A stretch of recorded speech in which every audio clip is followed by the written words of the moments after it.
Bueno, este lunes, que es un día feriado, es un buen día para hablar de un tema, digamos, un poquito más liviano, muy interesante, que es del fútbol. Vamos a hablar de fútbol y no de cualquier tipo de fútbol, sino que hoy vamos a conocer unos detalles muy interesantes acerca del impactante origen del fútbol femenino en Costa Rica. Y para hablar de ello he invitado a una colega que recientemente escribió y presentó su libro. Ella se llama Xiomara Cubero Marín y su libro se llama Pioneras del Fútbol Femenino. Xiomara es máster en Comunicación y Mercadeo y bachiller en Relaciones Públicas y Periodismo. Y además es productora de radio y televisión y locutora creativa, publicitaria, escritora y cuentacuentos. En los últimos años, Xiomara ha venido investigando sobre el papel de las mujeres en el fútbol soccer, que es el fútbol que se juega y que tiene mucha popularidad en nuestros países. Y para ello, pues entonces la invité para que nos cuente de su libro. Muy bienvenida, Xiomara. Hola, hola, ¿qué tal? Saludos para todos, es un placer verte. Igualmente, y es un placer tenerte aquí con nuestro público, con nosotras y con nosotros, con nuestro público Bernauta. Y bueno, ya les conté un poco lo de tu libro, tal vez si nos mostrás que queríamos sacar una foto, pero no pudimos compartirla. Esas pioneras del fútbol femenino, ¿verdad? Así es pioneras del fútbol femenino, así se llama. Este es mi primer hijito de papel, como le llamo yo, soy investigadora. Bueno, desde los 18 años nací investigadora, tengo varios libros por publicar, pero venía muy a pecho ahora que teníamos la Copa acá en Costa Rica. Cierto. Y entonces, pues quise sacarlo primero y darle esa oportunidad para dar a conocer y hacerle honor a mujeres de 50 que nos dejaron muy en bien en el mundo entero. Me imagino. Bueno, de eso queremos hablar, pero antes que nada, pues quería conocer un poco cómo surgió esta idea de investigar acerca del fútbol femenino. Y bueno, un poco ya no lo dijiste, ¿sabes? Tiene que ver mucho con el campeonato que acaba de ocurrir en Costa Rica, pero contanos un poco sus antecedentes para después hablarnos un poco más de las cosas que encontraste en esa investigación. Claro que sí. Bueno, podría empezar por decirles que este libro nació con una idea muy sencilla y luego, como fui investigando, fueron 12 años de trabajo de investigación, 12 años, 10 años de investigación y duré 2 años logrando escribir este libro, que por cierto tiene un formato muy particular, yo le llamo trilogía literaria. ¿Por qué?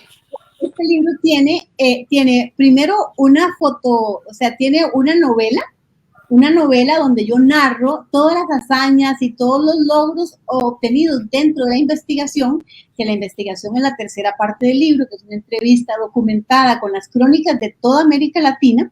Entonces, es parte como fuerte del libro. Pero entonces, luego incorporé un fotoreportaje en la parte central, donde las fotografías cuentan la historia y además sirven para fundamentar que lo que yo digo efectivamente está reflejado en las fotografías. Es interesante porque en esta parte de investigación cuento con todos los periódicos de los países de América Latina. Entonces yo presento las crónicas de las opiniones de los cronistas y de periodistas deportivos de la época, donde hablan de lo maravilloso que era el Deportivo Femenino Costa Rica. Y la primera parte pues fue como una manera de poder presentarle a la gente de manera agradable la historia.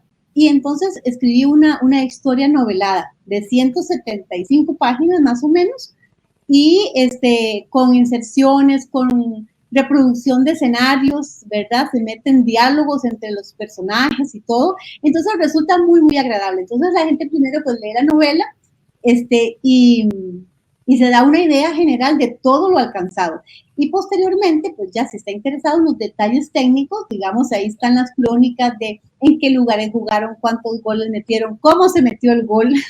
Y dicho bonito porque es dicho por cronistas de la época, donde nos posicionan como grandes futbolistas, que hasta la vez nos resulta increíble. Y miras que ha sido un poco difícil, Tai, dentro de las cosas importantes que he tenido que emprender en este desarrollo de este libro, es hacerle entender a la gente que efectivamente para esta época, por ejemplo, en 1950, que fue el debut, nosotros ya teníamos un equipo de fútbol profesional. Profesional. Y hoy wow. Digo, wow, no, Xiomara, usted está loco, ¿cómo se le ocurre?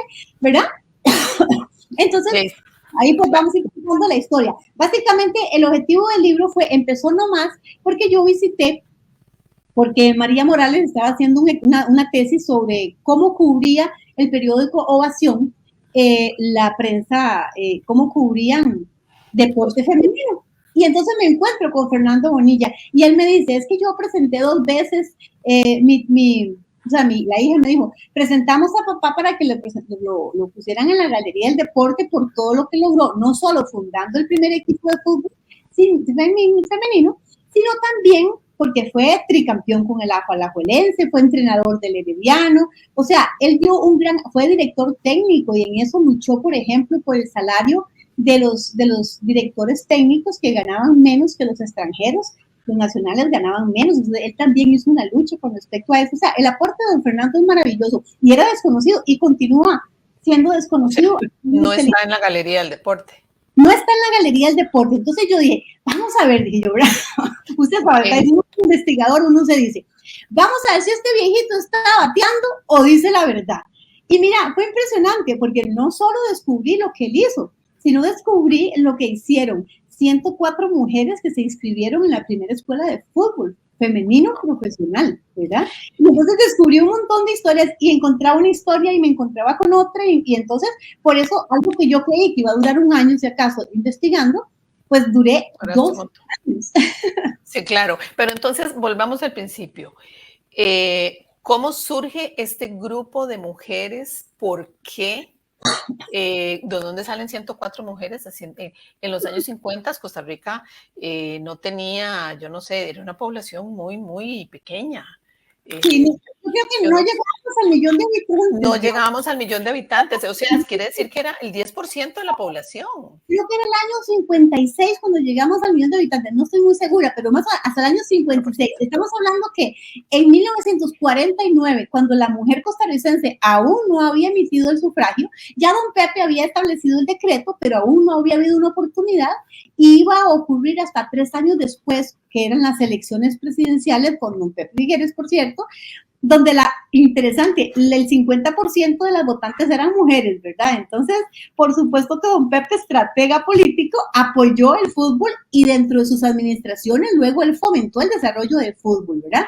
Entonces, uno dice, ¿de dónde sale esta idea? Pues muy sencillo, fue un sueño de Fernando Bonilla Alvarado. Él dice, él cuenta dentro del libro, él cuenta que un día él estaba acostado pensando en lo lindo que era jugar fútbol y todas las alegrías que le había dado. Y entonces dice que él escuchó una voz. Él dice que la voz de Dios que le dijo, ¿y por qué las mujeres no pueden jugar fútbol como los hombres? Porque su hermana le encantaba jugar fútbol, pero era fatal ver a una mujer jugando fútbol en aquella época. Era algo tremendo. Todavía. Exacto. Todavía no hemos superado eso. Tiene mucha historia esto porque surge desde 1921, cuando los ingleses deciden cortarle las alas a las mujeres. Y lo vacilón del caso, y lo que estoy tratando ahorita de investigar con otro equipo de sociólogos, es demostrar que efectivamente lo que los ingleses hicieron, que nos afectó a nosotros y a todo el mundo, y al desarrollo del fútbol femenino, es que ellos vieron que las mujeres inglesas que en aquella época jugaban, aunque no profesional, pero sí jugaban muy, muy lindo fútbol, llegaban a llenar estadios. Llegaron el último en 2021, 53,000 aficionados viendo fútbol femenino, ¿verdad? Bueno, ahí yo creo que tendríamos que remitirnos un poquito a ese tal vez a ese miedo que tenían los ingleses, y eso podría haber estado afectado por los movimientos sufragistas que fueron muy, muy fuertes en Inglaterra y que luego pasaron al resto de los países, en Estados Unidos, Nueva Zelanda, en fin, y a muchos otros, al resto del mundo. Y me parece que es como por ahí que viene el asunto.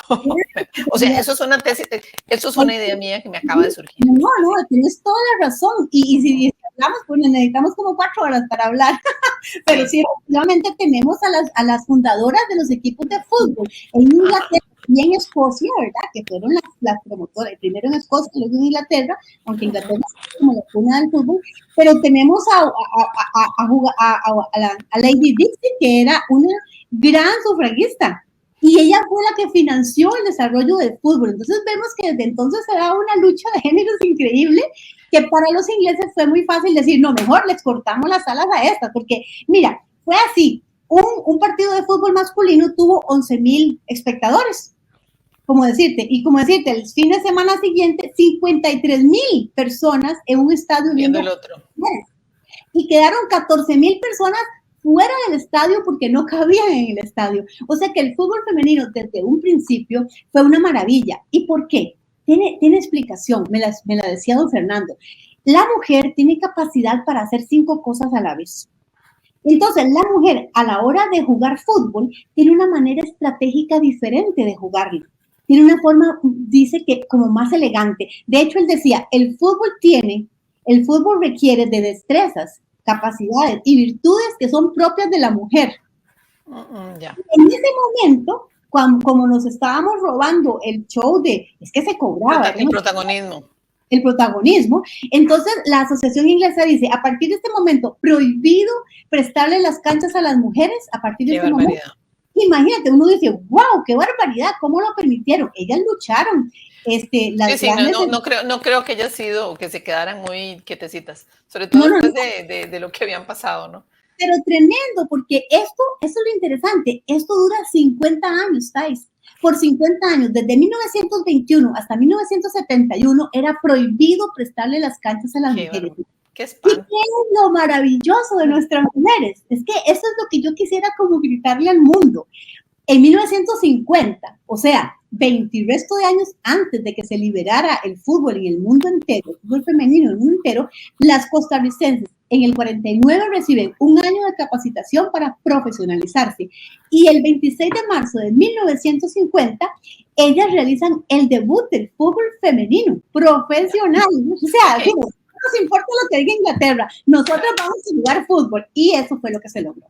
Claro, y decime una cosa, ¿cómo, o sea, quién es este señor que se le ocurre esto? Porque no nos hablas de él, porque ya lo conoces vos, pero el resto no.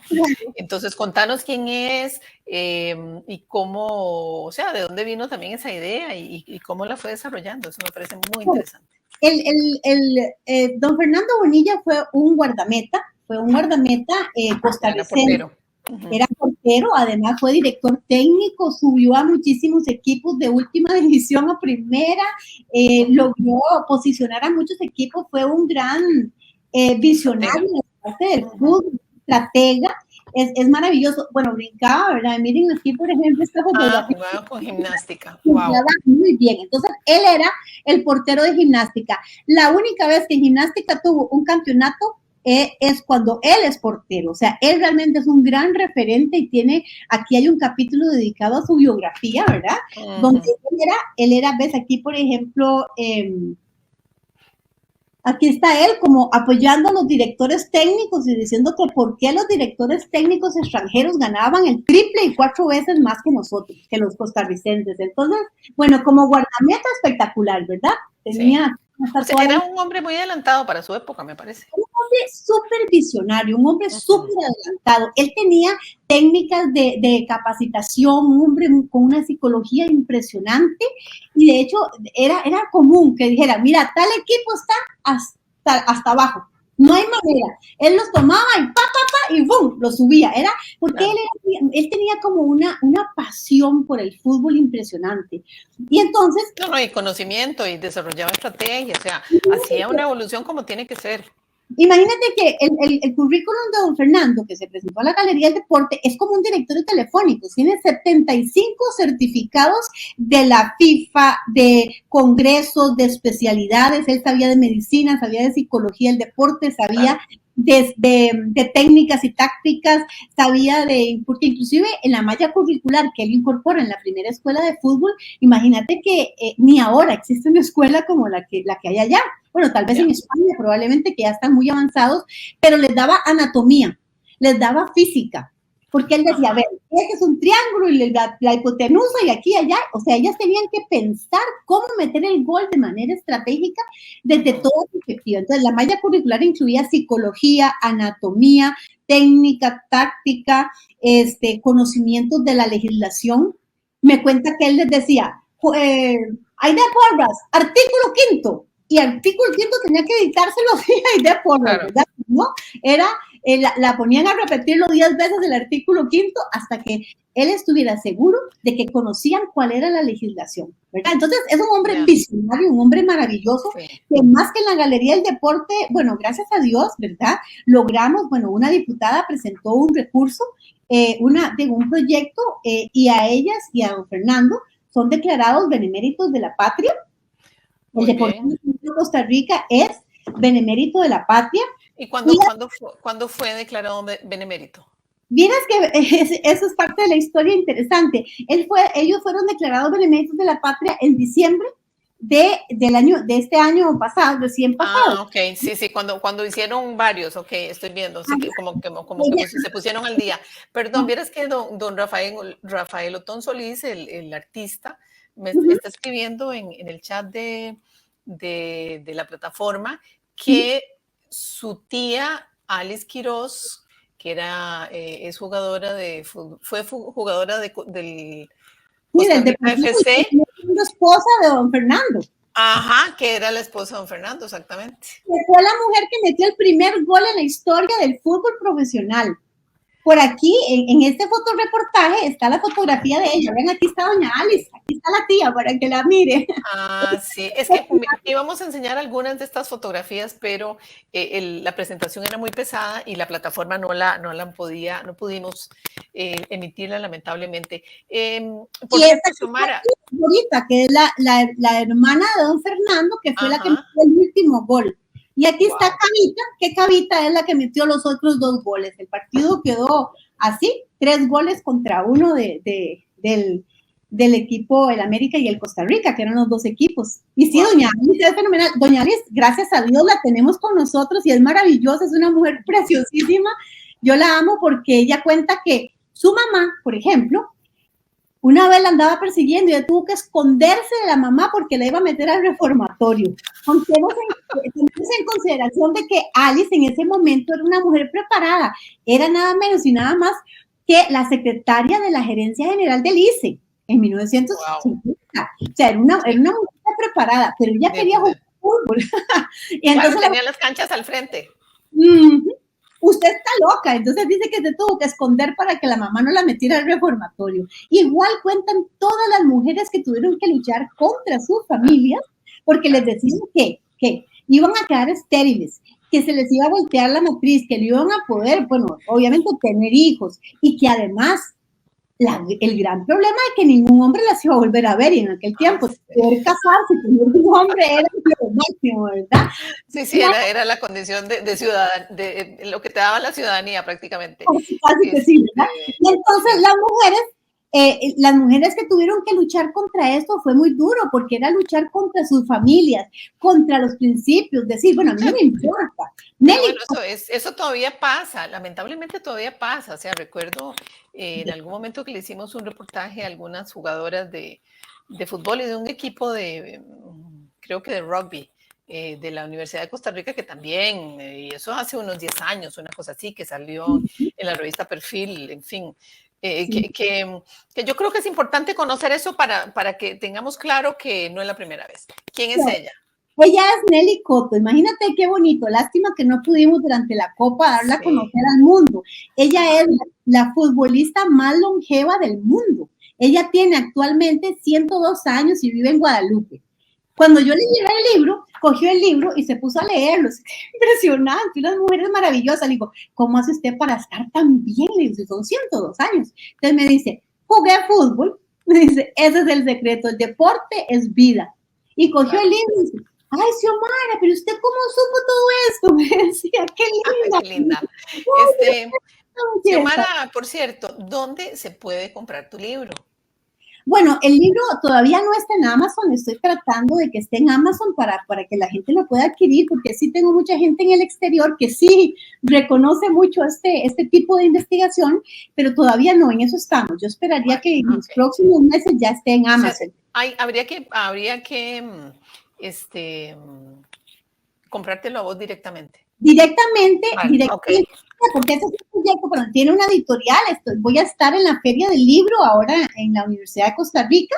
Okay. Esta semana vamos a estar en la Feria del Libro, pero a través de mi número 8845-0248 coordino el pago por SIMPE y la entrega, ¿verdad?, del libro, porque este es un proyecto, Thais, aunque es realmente enorme y de gran importancia. Es un proyecto muy familiar donde no he tenido ningún tipo de financiamiento, entonces ha sido un poco difícil, ¿verdad?, de proyectarlo. Okay, entonces, perdón, repetime, el teléfono es 8845-0248. Ajá, 8845-0248, ahí tengo el WhatsApp. Inclusive ha habido gente que me dice, a mí no me importa lo que cueste el envío, mándemelo por FedEx, y entonces, bueno, ahí pues se lo mandamos, ¿verdad? Y la gente está muy... Jainer Castillo te manda saludos y dice que sos la mejor escritora. Muchas gracias, Jainer. Muy amable, muchísimas gracias. Bueno, sí. No la mejor escritora, pero sí tal vez la mejor investigadora, porque le puse alma, corazón y vida, y es mi especialidad en realidad. Claro, ¿y de qué tamaño te salió el libro? ¿Cuántas páginas? Mira, esta edición, te voy a decir, son 428 páginas. 428 páginas es la novela es de 172 páginas, ¿verdad? Y la parte de fotografías que cuentan cosas maravillosas, por ejemplo, como el Real Madrid, hablando un poco de España, de que el Real Madrid solicitó que cuando ellos jugaron con el Saprissa aquí en Costa Rica, exigieron, ¿verdad?, que el partido previo al de ellos fuera por el Deportivo Femenino Costa Rica. Ah, muy bien. ¿Y contra quién jugó en esa ocasión? En esa ocasión, bueno, ellas tenían dos equipos, el América y el Costa Rica, pero en esa ocasión, don Fernando dijo que sería bonito darle oportunidad a un equipito que se llama Sanjo, que era un equipo que ya existía en el país, pero yo creo que lo hizo al propio para ganarles, porque por encima las otras no estaban tan preparadas como las de él, ¿verdad? Claro, de hecho, obviamente ganamos el partido, pero era un equipo que estaba saliendo. Cuando ya don Fernando creó el equipo de él, el de América y el Costa Rica, que se llamó Club Deportivo Femenino Costa Rica, ¿verdad? Empezaron a surgir pequeños grupos, pero amateurs, o sea, no tuvieron una academia, sino que eran como jugar. Entonces, volvamos otra vez, Xiomara, a los orígenes del equipo. Es un equipo profesional. O sea, surge de una escuela de entrenamiento para mujeres en fútbol, ¿verdad? Yo no sé si eso también se daba en esa época con los hombres. Eso es una pregunta, pero tengo otra. Porque me interesaría saber cómo se financiaba don Pablo, ¿verdad? Don Fernando. Don Fernando, perdón, yo no sé por qué. Fernando y su hermano Manuel Emilio, con sus ahorros personales, iniciaron la escuela, o sea, fueron realmente grandes aportes nacionales. ¿A dónde estaba la escuela? Ajá, en San Pedro de Montedioca, en la universidad, detrás de lo que era como ahorita la escuela de ingeniería, como por donde estaba una secta. Hay una secta que pasa ahí, exactamente ahí. Ya. Que cuando me dicen profesionales, es que para ser profesional tienen que tener un sueldo, tienen que tener contrato, tienen que tener, digo, pues sí, ya lo tenían. A ellas se les pagaba $13 por juego que jugaran, ¿verdad? Por partido que jugaran. Wow, y $13 que valían no solo de ahora. Exacto, entonces tenían un salario que era pagado de esa manera, $13 por partido. Además, se me dicen, pero contratos, tuvieron contratos, mira, es que eran noticia a nivel de América. Entonces, En el debut estuvo el presidente de la Federación de Fútbol de Panamá. En Panamá, ¿sabes qué? No había fútbol, solo béisbol, lo que jugaban. De hecho, cuando fueron a Panamá, jugaron en un hipódromo, ¿verdad? Entonces, pero jugaron allá. Entonces, el primer contrato que tuvieron, contrato firmado, pagado con la taquilla para ellas, para el desarrollo de la escuela, para el desarrollo del equipo, el primer contrato fue con Panamá, con la Federación de Fútbol de Panamá. Posteriormente, días después, no muy después, las contratan con un contrato oficial pagadas con todo pago a Curazao. ¿Por qué? Porque el equipo BT cumplía 25 años, el masculino de Curazao.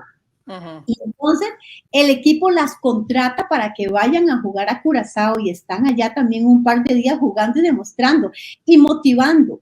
La de Costa Rica en Curazao dice, qué dicha y qué lindo saber que son mujeres costarricenses las que están abriendo brecha en América Latina para que otras mujeres lo hagan. Igual, tiempo después, el Millonarios de Colombia las contrata, y no por un ratito, por 3 meses y 17 días. Estuvieron en Colombia 3 meses y 17 días, el Deportivo fue contratadas y pagadas, y así sucesivamente, había contratos internacionales.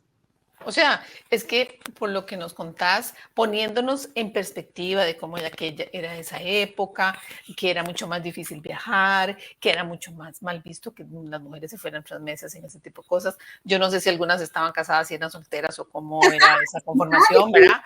Porque o sea, abrieron una gran brecha.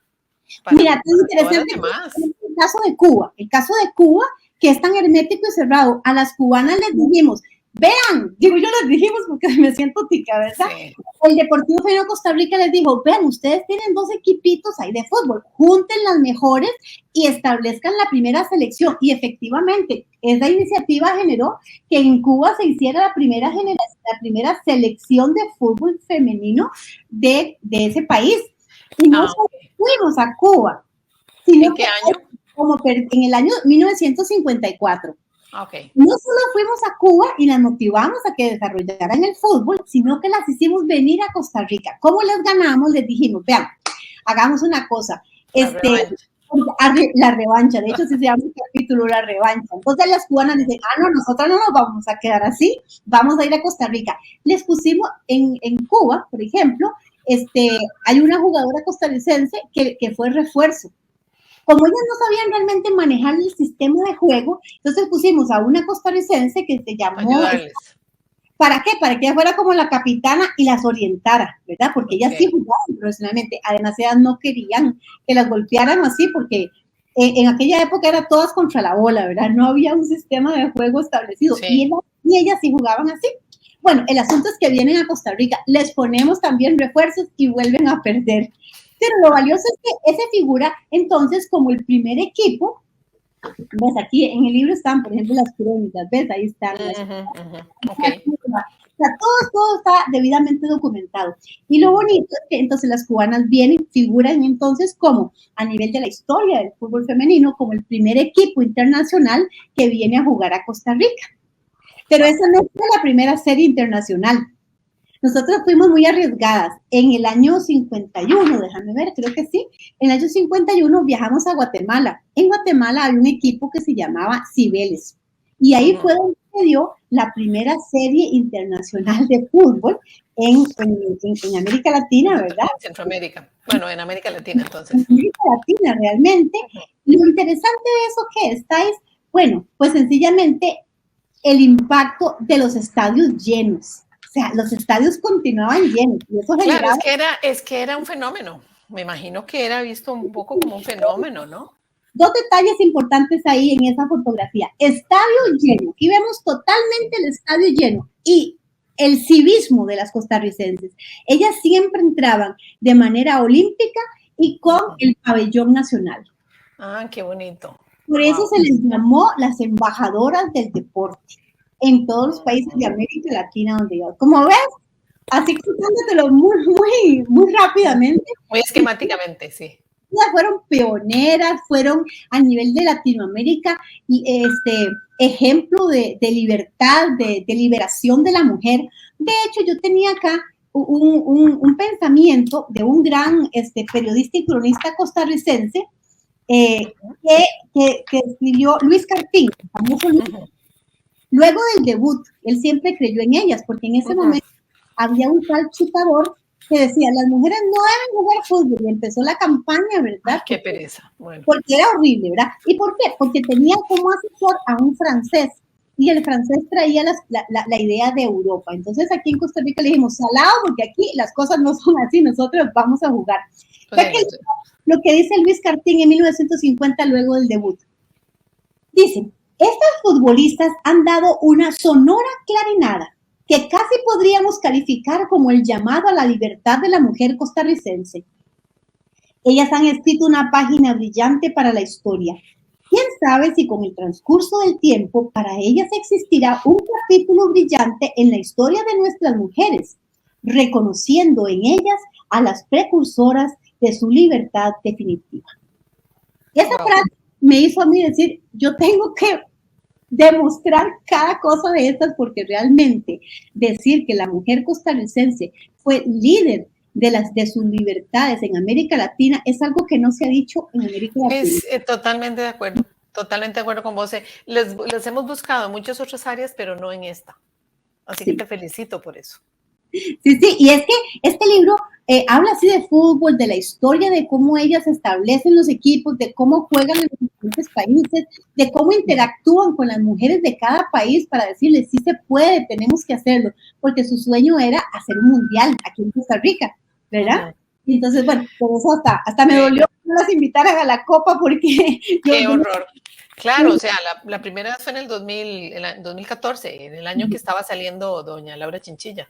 Ajá, doña Laura sí las invitó y bueno, yo hice la gestión, pero lamentablemente por cuestiones de protocolo me negaron ese derecho de llevarlas, porque imagínate, yo me imaginaba entregarle que doña Nelly, como la futbolista más longeva, eran 30 segundos, le entregara un libro de esos con la historia al presidente de la FIFA, por ejemplo. O sea, sí, claro, por supuesto. Pero afortunadamente dicen que la vida es justísima, ¿verdad? Siempre la justicia divina cae, y yo tuve la oportunidad en el Hotel Radisson de hacer la entrega a dos grandes mujeres que son la secretaria general de la FIFA y la directora general de proyectos de la FIFA. Ambas se llaman Fátima, una se llama Fátima Samón y otra es Fátima Sou, que es la de proyectos. Entonces yo me siento muy feliz, Thais, porque este libro ya está en el escritorio de la secretaria. Muy bien. Secretaria general de la FIFA. Yo esperaría que ella, que aparece, porque lo que he leído de ella es que ella pretende lograr que las mujeres y los hombres ganen igual a nivel de así. Sí, bueno, ahora contanos eso que también era un tema que querías abordar en el programa. ¿Por qué esa diferencia? O sea, ya sabemos por qué. O sea, creo que en el fondo sabemos por qué. Es importantísimo revelar que hubo esto que nos contás, que es absolutamente novedoso, ¿verdad? Que hubo un grupo, ¿verdad? Profesional y demás que al final pues se desdibujó, que no nos has contado por qué decayó, pero ahorita nos contás. Pero ¿qué otras cosas has encontrado alrededor de estos temas? Bueno, dentro de esos temas, obviamente, usted sabe que una investigación genera otra investigación. Te decía que actualmente estoy con un equipo de dos sociólogos que estamos investigando un poquito precisamente sobre ese tema. Pero imagínate que dentro de las cosas que uno puede decir por qué ocurren esas cosas, es ver que actualmente, por ejemplo, Messi recibe, déjame ver, por aquí yo tengo 130 millones de euros. Y la costarricense al año. Y la costarricense 400.000 euros. O sea, es 325 veces menos lo que gana la mejor jugadora, de acuerdo con FIFA, que el mejor jugador, por establecer como un parámetro entre ellos dos. Entonces uno dice, ¿qué tirada? Es que tenemos 50 años de represión. ¿Y dónde están esos 50 años de represión? De 1921 a 1971, cuando era prohibido ante la FIFA, porque usted sabe que la asociación inglesa era la máxima autoridad en fútbol, entonces ella tiraba líneas. Y entonces, obviamente, FIFA también durante todo ese tiempo, hasta el año 71, tenía prohibido el desarrollo del fútbol femenino. Hoy afortunadamente ya abrieron eso. ¿Y con base en qué figura en la historia esa prohibición? ¿Qué argumentos dio la FIFA para prohibir eso? Bueno, es que el que lo prohibió fue la Asociación Inglesa de Fútbol. Inglesa, sí, pero igual. O sea. Solo tenía la línea. Entonces, los ingleses, ya te conté, que un estadio con sí, era competencia. Eliminaron la competencia mandándola, prohibiéndola, obviamente. Entonces, pero es que, además de eso, perdón, además de eso es que a mí me interesa siempre buscar la argumentación, porque muchas veces porque uno encuentra en esta historia de visibilizar el trabajo que hemos hecho las mujeres a lo largo de la historia, una se encuentra, por ejemplo, con que la gente dice, no, es que nunca participaron, es que, o sea, como que nos devuelve, que suele ser esa argumentación, que la responsabilidad es nuestra. ¿Verdad? Como que es culpa nuestra no estar ahí, y no, eso es una macabra estrategia de ocultamiento. Entonces, a mí particularmente, como investigadora especialista en este tema, yo siempre busco los argumentos. A mí me gusta ir a ver qué dijeron, porque muchas veces uno se encuentra cosas muy perversas que quedan escritas, o sea, que al final no es una como investigadora, es que lo dijeron. Entonces, por ahí va mi pregunta. Sí, yo le hago mucho responsable a la prensa. La prensa es importante. Te voy a leer lo que dijo la prensa en 1895, cuando la señora, ¿cómo se llama? Ella se hacía llamar Mr. Graham. O sea, ella se ponía el nombre de hombre porque en ese momento estamos hablando... Bueno, como pasó con muchas mujeres hasta para escribir. Exacto. Entonces, mira, la prensa decía así, ve que injusticia, ¿verdad? Dice, fue el espectáculo más desagradable que jamás se ha visto relacionado con el fútbol, ¿verdad? Este era el comentario. Luego, el Bristol Mercury, ¿verdad? Bueno, también tenemos que tomar en cuenta que ellas obviamente no eran profesionales, que es lo que yo he tratado de decir, que sí, las inglesas empezaron, pero no.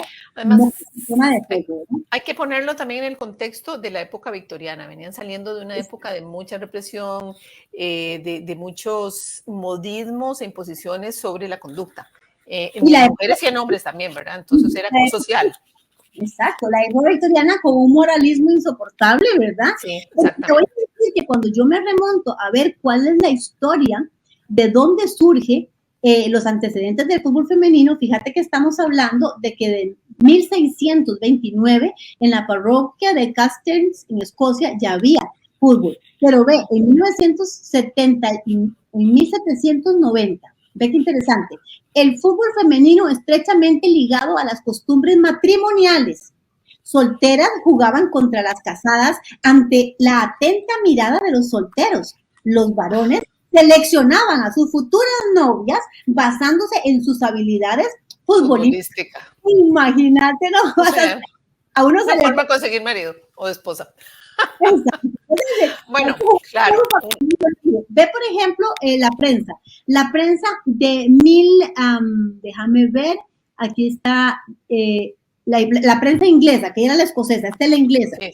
Dice, el Bristol Mercury and Dial Post dice, no saben y nunca sabrán jugar al fútbol como hay que jugar. Nosotros eran varones, nosotros sí, por nuestra parte nos alegramos de que las mujeres no sepan jugar fútbol y aunque fueran capaces de ello, este deporte siempre será inapropiado para su sexo. Póngale color a eso. Esa era la prensa de aquella época. Claro. Entonces, hubo obviamente mucha influencia. Todavía, Xiomara. Exactamente. Y la cobertura, por ejemplo, yo digo, yo creo que eso va a cambiar porque por ahí andan rumores. Pero va cambiando. A este chiquito, el portero nuestro, que estuvo en Real Madrid, Keylor Navas. A Keylor le hicieron una película ipso acto. Y yo quiero ver la película de Chile Cruz, por ejemplo. Pues si podemos poner un referente. Claro que tiene más títulos, o ha tenido más títulos. Fue primero champion, o sea, ella fue primero champion, pero eso no es noticia, o sea, no es noticia internacional. Entonces, definitivamente los medios de comunicación, de una u otra manera, bueno, yo no me uno, he trabajado en medios de comunicación y yo siempre, y vos lo sabes, abogado por andar escarbando lo que hacemos las mujeres y contándolo. ¿Verdad? Así que no me meto, o sea, yo no me sumo como a esa línea, pero sí obviamente es una institución que modela las conductas sociales de la época. Inclusive, y también podemos hacer procesos de cambio. Este conocimiento que yo obtuve por el contacto con don Fernando fue porque una periodista, María Morales, estaba haciendo una tesis. ¿Y cuál fue la conclusión de la tesis? Que sí, muy bien, teníamos 10 páginas de fútbol masculino y un cuarto de página sobre el fútbol femenino. O sea, la evidencia de esa investigación es latente. Claro, y lamentablemente sigue siendo la evidencia en los estudios que hace GEMA, que es una organización de mujeres que se une con otra ONG, en este momento se me escapa el nombre, que tiene 25 años de hacer análisis de monitoreo de medios, analizando la representación de las mujeres a nivel global en Occidente, y no subimos de una representación de un 20% en todas las áreas de la sociedad y de la cultura. Así que no me extraña. El 20% ya en nuestra época, porque anteriormente, por ejemplo, con el estudio de María era un 10% menos. Sí, ahora, sí, y en deportes todavía menos, por supuesto. Mira qué interesante, dentro de los temas que, bueno, ya se daría como para otro programa, pero fíjate que yo me pongo a visualizar, ¿por qué el fútbol femenino no es rentable? Pues porque aparentemente no rentable. No tiene visualización. Si no, vayan a ver si la copa que tuvo Costa Rica aquí no se llenó ese estadio, porque ya saben ver jugar a las españolas, a las alemanas, o sea, ver jugar equipos profesionales es una maravilla de mujeres. Sí, claro, claro. Fíjate que por aquí tenía que hoy tengo en la Universidad de Costa Rica una exposición que voy a hacer específicamente sobre este tema. Fíjate que, por ejemplo, decían, ¿por qué no son profesionales? Y ese es un machismo impresionante. A mí me parece impresionante. Déjame ver si lo logro encontrar aquí. Bueno, no lo logro encontrar ahorita. Ahorita lo encontrás. Pero te voy a contar así. Los hombres son profesionales. ¿Por qué? Porque tienen contratos muy buenos, porque son más equipos, entonces hay más interacción, porque las fichas son más caras, y porque ¿qué era lo otro? Bueno, eso, pero ve que eso es un resultado no es que son características de un mercado.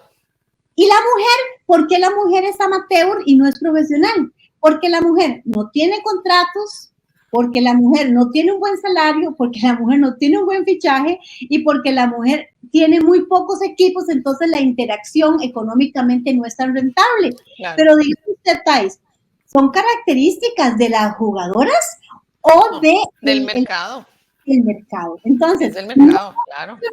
Te digo, díganme por favor, ¿a dónde es que estudian? Y de las marcas. ¿Por qué los hombres sí son profesionales y las mujeres no son profesionales y son amateurs? Porque el fútbol masculino es rentable y el de las mujeres no, pero ¿cómo va a ser rentable? Es que no lo han querido hacer rentable. Sí. No lo han querido. Simplemente es exponer, o sea, estamos en las mismas condiciones de exhibir marcas, de exhibir juego técnico y táctico, de hacer buenos espectáculos en ese sentido, pero simple y sencillamente es romper un esquema de negocio que es absolutamente patriarcal y bueno, y que es diferente, y siempre las cosas diferentes, pues nos toma un poco más de tiempo. Aquí en Costa Rica tenemos grandes jugadoras, y si no, vamos a ir a cuento, o sea, Shirley Cruz es una costarricense. Sí. La chiquita que está en Panamá, las dos que están en México. ¿Por qué son tan buenas? Porque tuvieron una oportunidad de una mente más amplia y saber que nosotros les enseñamos a las mexicanas a jugar fútbol, ¿verdad? Porque cuando el Deportivo Femenino de Costa Rica fue a México, no existían equipos de fútbol. Y las primeras jugadoras que jugaron con equipos profesionales de fútbol jugaron con el Deportivo Femenino de Costa Rica. Y otra pregunta, Xiomara, este equipo inicial, ¿verdad? Que nos hablas, que es, ¿cuánto tiempo duró? ¿Cuánto fue ese proyecto? Si también se daba ya ese fenómeno de un patrocinio por parte de alguna marca conocida, si ya se comenzó a desarrollar eso. Estamos hablando de los años 50, pero bueno, ya, en fin, eso. ¿Y por qué desapareció? ¿Cómo desapareció? Bueno, es algo que también tiene impacto a nivel de negocio de fútbol. Yo siempre digo que el fútbol, yo digo que el negocio del fútbol no es fútbol, ¿verdad? El fútbol en sí es la esencia, es el producto. Sí, esa es la marca, eso es como el branding. Sí. Ajá. Ellos empezaron en 1949, un año de preparación, y de 1950 a 1963 estamos contando que el equipo deportivo femenino Costa Rica duró 14 años de trayectoria fomentando el fútbol en América Latina. Entonces, ¿qué fue lo que pasó al final?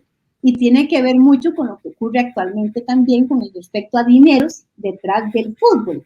Ellas eran excelentes profesionales. Don Fernando era el capitán, el entrenador. Su hermano Manuel Emilio era el entrenador del otro equipo, el América y de Costa Rica. Entonces, cada uno tenía un equipo. Con eso, la última gira que se realizó fue a Centroamérica y estuvieron, imagínate, 6 meses y 19 días en México. Comentando. Uy, wow. Y es que no es cualquier. O sea, es que además, perdón, ni siquiera los equipos de ahora hacen eso. Yo creo que eso es un Guinness Record, deberíamos de ponerlo como un Guinness Record. Bueno, pues búscalo y lo propones. 16 meses y 19 días haciendo que y en México tuvimos un gran problema. Tuvimos el problema que el presidente de la Federación de México era el vicepresidente de FIFA y les prohibía jugar en los estadios federativos. Entonces, Cañero, ¿ves? Aquí, y México, por decirlo, el Cañero es lo máximo en México en fútbol, pero Cañero es el gran opositor del fútbol femenino. Bueno, nada que no nos extrañe. Que Cañero era el vicepresidente de FIFA y era el presidente de la Federación de México. Entonces él les prohibió. El último juego que tuvieron fue en el Universitario, pero les pusieron como condición, como siempre las mujeres tenemos que tener condiciones para, ¿verdad? ¡Qué horror! La condición que la taquilla que se hiciera era para ayudar a los niños inválidos y no sé qué, de una organización ahí. Y ellos no ofrecían ninguna taquilla de nada, nunca. Nada. Pero digamos, en los otros partidos donde ellas jugaron, durante 6 meses, ellas hicieron un gran capital. Y ellas se les pagaba sus $13 por el juego, pero el restante se reunía para la organización, porque es que ya la vicepresidenta de la asociación era precisamente doña Nelly, ella era la vicepresidenta, y las de la junta directiva eran jugadoras, ¿verdad? ¿Qué fue lo que pasó con ese equipo y por qué muere? Este equipo muere precisamente porque después de 6 meses y 19 días de estar jugando, los que las contrataron eran unos mafiosos, ¿verdad? Eran unos mafiosos y resultó que les dijeron que tenían una presentación especial en El Salvador y se les iban a jugar a El Salvador y mientras ellas están jugando en El Salvador, ellos huyen con todo el dinero del Deportivo Femenino. Esa es la triste historia del final. No puede ser. Obviamente que después de eso, don Fernando y don Manuel Emilio y desmoralizados totalmente, ¿verdad? Porque fue un triste final. De hecho, hasta la historia, bueno, un robo. Ellas se les robaron todo y las dejaron con la deuda del hotel y la comida de alimentación de esos días. Y entonces el presidente de El Salvador asume la deuda, eso es un héroe nuestro. Claro, una gran deferencia. Él asume la deuda y además les presta un avión de la Fuerza Aérea sin asientos, o sea, ellas fueron devueltas, yo digo como chanchitos o vaquitas, ¿verdad? Porque no fue ni siquiera honroso, fue un avioncito que les prestaron para que regresaran a su país, ¿verdad? Y entonces, por aquí tengo la fotografía, déjame ver si la logro ubicar. Sí. Entonces, ellas regresan al país dejando, ve qué bonito, aquí está el presidente, dice el presidente de El Salvador, teniente coronel Julio Adalberto Rivera, al centro en pose con los periodistas Héctor Mena y Hernán Talavera, como parte del equipo de locutores. Ve qué bonito. Entonces, yo le pongo esta foto en homenaje a él, donde él asume la deuda y las manda para Costa Rica, y a partir de ese momento, obviamente, el Deportivo Femenino en Costa Rica, aquí está el avión que les prestaron, mira. Wow. Y pregunta, ¿cómo se llamaban esos que se robaron todo ese dinero?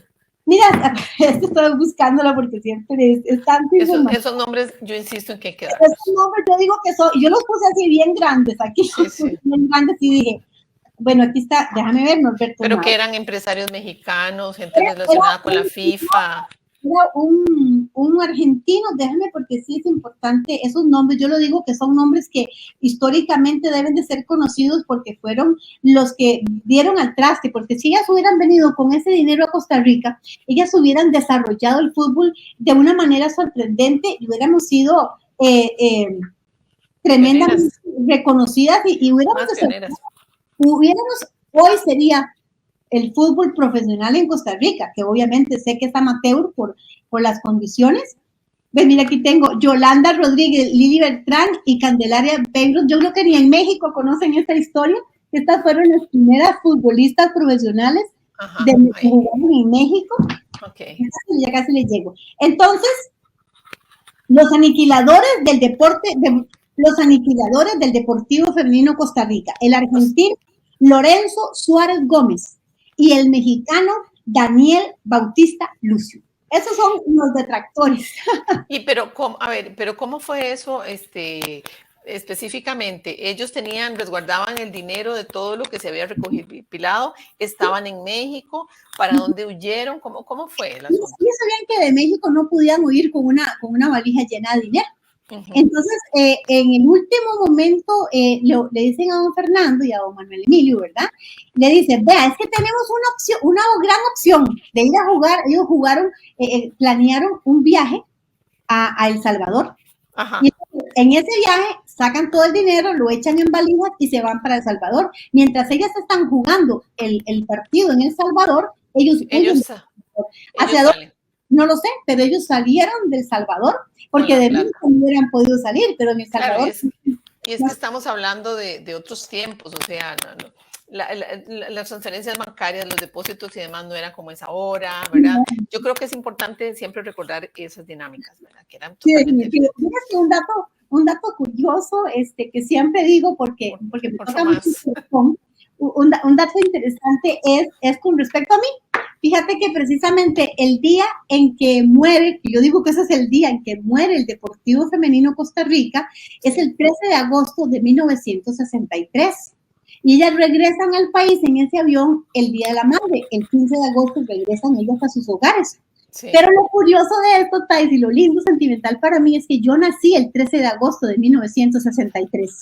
Wow. Entonces, si esto no es un presagio, yo nací para escribir este libro y esta historia. Definitivamente yo lo siento y lo creo. Por eso he emprendido un trabajo, mira, que mis ahorros, que esto, que lo otro, lo que fuera necesario para hacer llegar esta información tan importante como mujer costarricense, como pionera, como líder. Muy interesante. Como entendedora. Imagínate que es muy curioso, porque precisamente el 13 de agosto, el día que yo nací, sí. de Deportivo Femenino. Wow. Xiomara, ¿por qué no nos quedan como unos 3 o 4 minutitos? ¿Por qué no presentaste ese libro a alguna editorial costarricense? ¿Te lo rechazaron? ¿No quisiste? ¿Cómo fue? El libro está escrito con Editorial Progreso de don Óscar Aguilar Bulgarelli. Sí. Es la editorial de don Óscar porque, obviamente, bueno, él es mi maestro, ¿verdad? Él tiene 53 libros y yo dije que lo voy a alcanzar algún día. Ya él cumple, por cierto, él cumple para el próximo mes de junio del año entrante, cumple 80 años de vida.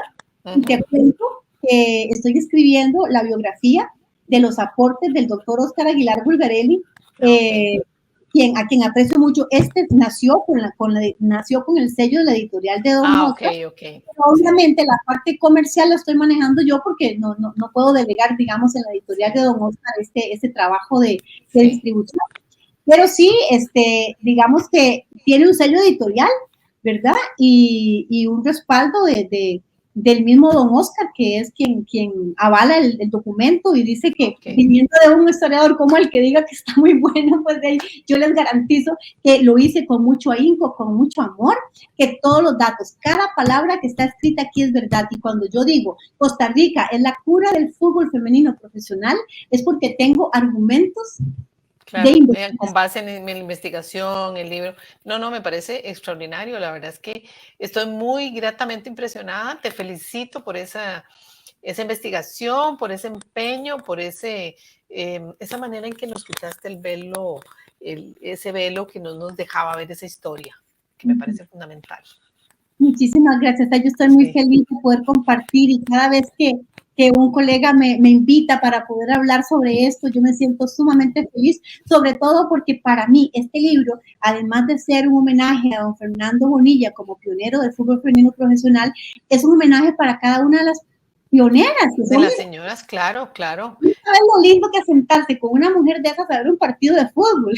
Me imagino. ¿Cuántas mujeres eran? ¿Cuántas Bueno, en la escuela se inscribieron 104, 104. Y sí, aquí nos dijiste que eran 104, sí. ¿Y al final terminaron jugando?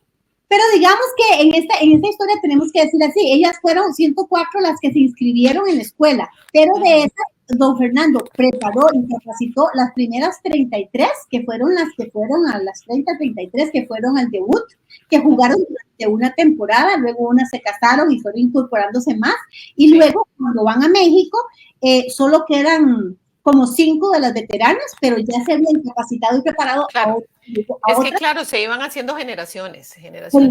Me gustaría que me enviaras la lista de esas primeras 33 mujeres, por favor. Ah, sí, yo te la voy a mandar porque en realidad son mujeres muy visionarias. Bueno, yo pienso que aquí está la portada del fotoreportaje, son ellas. Ah, ok. Fíjate, por ejemplo, doña Zulay Loaiza, doña Nelly Coto, doña Alice Quiroz, que es le llamamos la capitana, ¿verdad? Porque además terminó casada con don Fernando. Y todo aquí está lleno de historias, ¿ves? Aquí están las 104 mujeres. Qué interesante. Los datos de ellas. Muy lindo. Sí. Todo está debidamente fundamentado. Yo estoy segura que quien lea esto se va a apasionar porque es de género, es de política, es de cultura. De la historia de la humanidad. Es una historia de la humanidad, porque imagínate que mientras en Europa y el mundo entero era prohibido, la mujer costarricense dijo, nosotros vamos a jugar. Sí, bueno. No, mira, un placer haberte tenido en mi programa. Muchas gracias por compartirnos esas tan gratas noticias. Y y te deseo muchos éxitos con el libro. Apenas pueda me lo mando a traer. Y bueno, aquí está este espacio para cualquier otro tema que encontres en algún momento interesante de hablar de alguna de esas señoras, en fin, lo que merezca visibilizar aún más eso. Yo pienso que podríamos pensar para en un futuro invitar a algunas de las pioneras y que ellas vengan aquí y estén conmigo y nos cuenten, porque es hermoso escucharles a ellas sobre sus logros. Podríamos hacerlo para diciembre, que es una fecha donde a veces uno está como más relajado y más dispuesto a escuchar cosas bonitas y me parece que sería fundamental. Bueno, pues entonces muchas gracias por este rato que nos compartiste hoy y muchas gracias a las personas que participaron, a don Jainer Castillo, a don Rafael Otón Solís y a las personas que más adelante probablemente vayan a ver este video. Así que los espero dentro de una semana en Voces por Media Calle. Vamos a hablar con Mercedes Ramírez sobre la historia de Yvonne Clays, la primera esposa de Rafael Ángel Calderón Guardia, por cierto. Sí, para que nos escuches. Bueno, que tengan una linda semana, vos también. Gracias. Chao.